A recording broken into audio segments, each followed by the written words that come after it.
What you see before you is a lineup. This is a general game plan of what Manchester City played as during the September to December period, with minor changes for every game.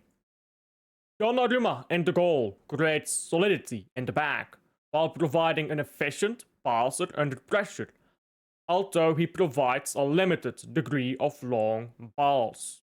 The centre-back partnership of Guardiola and Diaz is designed to answer this problem. Both are incredibly capable passers and defenders. Guardiola's pace can cover Diaz's sluggishness, and Diaz's in-box defending and up-the-pitch recoveries means the team wins back the ball before a counter and can hold its own when defending deeper.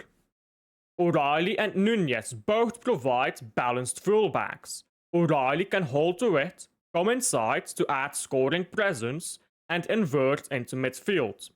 Nunez can cross the ball, hold the width, and provide balls into the final third. Both are capable defensively too. The result is a rock-hard back four, backed up with a solid goalkeeper.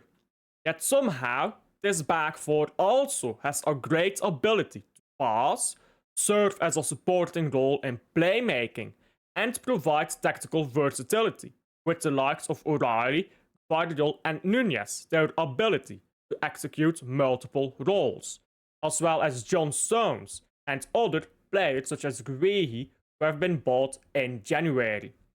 The midfield is simpler, maybe the simplest midfield ever under Pep Guardiola. Gonzalez plays as a classical defensive midfielder.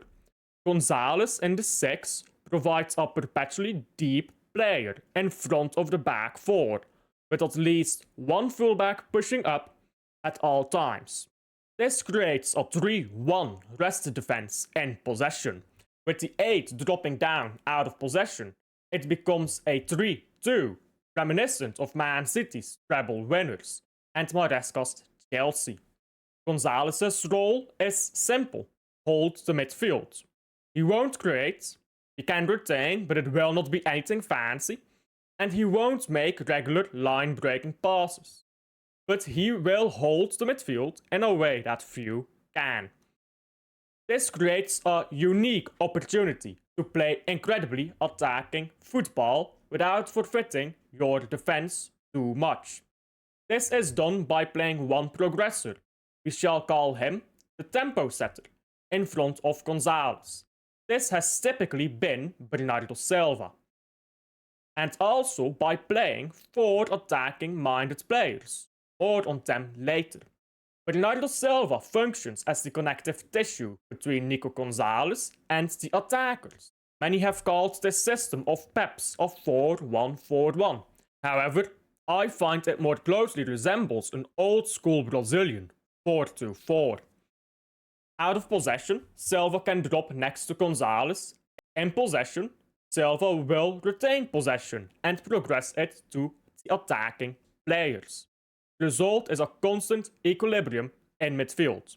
Lose the ball, immediate defensive block by Silva and Gonzalez. Win the ball, Silva will progress and retain. Gonzalez will hold and redirect play to fullbacks. Lastly are the 4 attackers. This consists of Haaland and whoever Pep feels the need to play with Haaland. This varies from game to game. A successful combination was Foden, Reinders and Cherki. With fullback support, Cherki could create both centrally and leave Nunez to hold the width, or create wide and allow Nunez to hold a deeper role. Foden and Reinders were the supporting scorers. Both of them had the ability to make threatening runs into the box. These runs, even when they don't receive the ball, liberate Haaland from a centre-back each. Foden additionally had the ability to come wide and hold the width, and allow O'Reilly to invert. This way, O'Reilly could contribute scoring threat and physicality in the final third. It is under this system that Foden scored 7 goals, Reinders 5, and Haaland his phenomenal 19 in 18 games. But something was wrong here. The lineup was too rigid. Doku could come in for Foden, but Doku could not hold the width, same as Foden did. He also did not score as often. Marmoush didn't have a clear place to go, and Turkey became necessary. A single injury, Turkey, would decimate the abilities to create. Should Haaland be injured, one could put Marmoush on top and play a little more fluidly. But no, Turkey was dangerous for this mechanism. And Turkey was inexperienced. Passes that should have been made faster were not made at all. Shots were taken when passes should have been made. It is normal for a 22-year-old. But relying on it in a title race is risky. Pep felt the need to change to something more general. A system where different players could serve the same role. In this theoretical system, an injury would not be disastrous, and the pressure on the young Turkey would not be as great. Furthermore, Haaland could not be relied on to score every game, so the system needed to move away from Haaland dependence. This is when Rodri came back from injury, and also when Guardiola got injured. It was an experimental period in early January that I do not feel is worthy talking about. Too many different ideas were tried, and speaking about all of it would make this video messy. What should be understood is that during this trial and error, Man City dropped points. The emerging system, however, is not perfect either. Some may even argue that it is worse. Pep required midfield stability. Rodri is perfect for this. He can hold the midfield, create, provide line-breaking passes, everything. There is no point in listing everything. He can do it all. When Rodri holds midfield, he cannot create or provide through balls. When Rodri plays up the pitch, he cannot retain, circulate, or hold midfield. When Rodri plays in between, he is stuck in a limbo, where he simultaneously retains and rushes between positions to do everything. It is impossible to be everywhere at once. But what if you only needed to be in two places at any given time, and you could clone yourself? First is Bernardo Silva. His ability to retain and dictate tempo removes one position for Rodri to be in. Now Rodri only needs to be in two places at any given time. In comes Nico O'Reilly. He can no longer play at left back because he is needed in midfield. This will be important later. O'Reilly is capable of sitting deep in front of the rest of the defense, providing the structure to resist counters. O'Reilly is also capable of going up the pitch and attacking. He may not create as much as Rodri, but he is faster and has a better box instinct. This is the Rodri clone. But it's not a perfect clone. He is inferior in most regards, except for fast breaks and box instinct. Despite being inferior, he is still competent enough to do a job. The question is, how do you maximize the inferior Rodri? When is it optimal for the inferior Rodri to be deep and for the inferior Rodri to be high? Answer comes in O'Reilly's ability, fast breaks, and box instincts. Out of possession in the opponent's pitch, O'Reilly can press higher and Rodri can sit deeper. This way, transitions can be delayed or prevented altogether. When the opponent comes into your half, it is time to sit deep. Rodri and O'Reilly come together centrally to deny the opponent space. Here O'Reilly also serves as the ACL recovery's legs. In possession in City's own half, O'Reilly should push high so that he can be involved in counterattacks and help hold up play with his physicality. This allows him to score goals and provide that attacking threat. In possession in the opponent's half, Rodri can push higher while O'Reilly sits deep. This way, Rodri's superior playmaking skill and ball ability can dictate the game for Pep's men. However, Note that Rodri will never push as high as O'Reilly.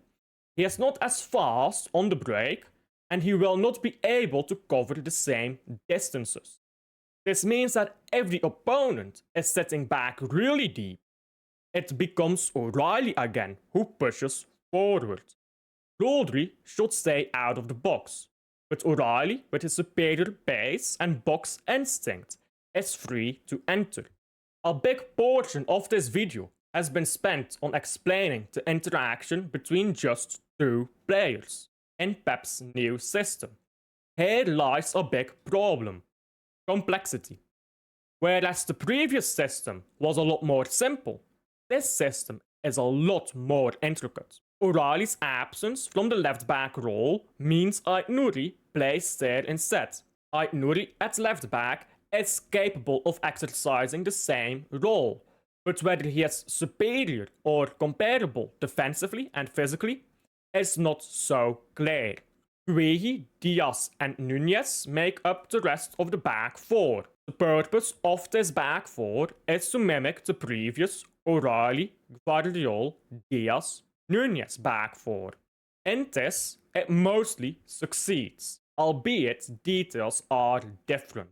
Now we reach the attacking stage. Pep lacks primary creators from midfield. He solves this through a fourth midfielder and a two-striker system. Erling Haaland up top as the striker, with either Semenyo or Marmoush working as the second striker. The second striker is there to support in scoring goals and to create via movement. The fourth midfielder becomes the creator of the team. Due to their odd position, this fourth midfielder has total liberty to move across the front line. Pep has struggled to find a consistent player for this role. Either Semenyo or Marmoush could be there. Even Haaland has dropped deep and served this role, with the others becoming forwards. In the 11-game period, where Haaland has only one non-penalty goal, he is also Man City's top assister and top provider of through balls. With the front three being a sort of triangle, you'd expect liquid play and variability. Yet Foden has not played in this role at all, Cherki to a limited degree, and Reinders has also been seldom found. The front three is supposed to be a fluid triangle, yet it is consistently made up of rigid players. A single rigid player is fine. 3, or even 2, is too much, including either Semenyo or Marmoush, or even worse, both, can be detrimental. Yet they do play, for their pressing value, but their admission hampers creativity. It doesn't have to be so if there is sufficient creativity from midfield, but there is not. Remember, the fullbacks are only meant to be supportive roles in creation, not the main role. Now Rodri becomes the main creator from midfield. That is untenable. But I do see the general picture. More goals on the pitch. This is where I believe Pep has gone wrong. He has made a category mistake. On paper, Bernardo Silva should be the midfield connective tissue. But there is a fault. O'Reilly and Rodri rotate between the far points of the midfield. This means they meet in the middle point with Bernardo Silva. Bernardo often drops deepest or goes highest where there is no one at the time, and often Bernardo and Rodri run in each other's way, both trying to dictate play at the same time. The addition of the fourth midfielder makes it worse. The fourth midfielder wants the ball in the middle, bring it high and create. But now you have 3 or 4 players trying to do the same thing. This all works well on paper, but introduce the human element and the fact that most of these players have never played in a Pep Guardiola midfield, and it's just not going to work. It is far too complex.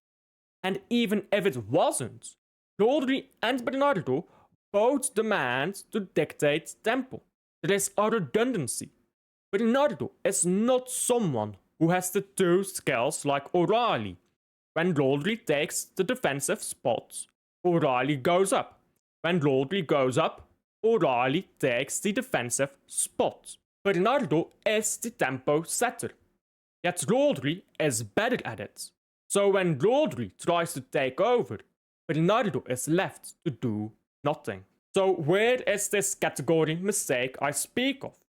It is the idea that more goal scorers mean more goal threats, and also that more retentive players means more retention. Instead, it creates redundancy. Should Pep remove Bernardo Silva from the pitch and play Cherki there, he could rely on Cherki to set the tempo while Rodri goes up, and create while Rodri sets the tempo. This loses Bernardo's pressing, but it is irrelevant. The front three allows so much opportunity for pressing combinations, and O'Reilly is still present in that midfield. Alternatively, one could remove Rodri and play Gonzalez. This manner you revert back to the old system. Or one could remove O'Reilly and play Gonzalez. This moves Rodri from a free role to a box-to-box 8, similar to the 23-24 season. Though this does not solve redundancy with Bernardo Silva. It is impossible to push Rodri into a full-time 6 role as he is still recovering from his ACL, and he will lack the physicality and pace in the near future to complete this role. However, Pep decides to solve it. For me, it is clear that simplicity is necessary. Players who have never played together, players who have never played for City or Pep, will not be able to execute a perfect plan on paper. The plan must be perfect on the pitch. So, what is my solution? I stick with the same back four. Aït-Nouri, Guehi, Diaz, Nunez. I am of the personal opinion that over the course of the season, the back four has done its part. In Madrid's game, they pushed up too high to accommodate the midfield, and this caused transitional issues. But I don't believe this to be a back four issue, as much as an issue of the midfield it accommodates. In case of centre-back injuries, Alain, Stones, Ake and Husanov can cover. In case of full-back injuries, O'Reilly and Husanov can cover. Gonzalez becomes the sole 6. By setting him deeper in this specialized role, you create the liberty of the September onward run. There, Bernardo Silva played as the connective tissue. Here I would drop Silva for Rodri. Rodri can do the same role and do it better, while also doing more in terms of scoring, creating and defending. What Rodri does lose is pressing value. This can be made up with either Tijani, who factually presses higher than Bernardo, or with O'Reilly in midfield. Either Tijani and O'Reilly will also provide a box pressure. Foden and Marmoush are also capable of handling this role. This exact role is in fact where Foden has performed the best this season. On the wings, one can play depending on the game. Cherki, Marmoush, Semenyo, Doku, Foden. Adapt to your opponent and find the best combinations there. Then Haaland becomes the striker. By having 5 players who attack with impunity, only minimally worried about the midfield behind them, you create a higher creativity load from midfield. You have more scorers in midfield. This also creates a scenario where crossing from fullbacks can become more of a threat by filling the box with more tall players. It is a very simple template, which you can edit to the needs of any specific game. That is what this Man City side needs. But Pep is unlikely to resort to something like this. Still, Pep must find a solution. Whatever will it be? I do not know. Thank you for watching to the end. If you haven't already, please consider liking and subscribing. Go check out my streams if you are interested in talking to me. Watch-alongs, podcasts, play ratings, and the likes. Thank you. I'll see you guys on the next one.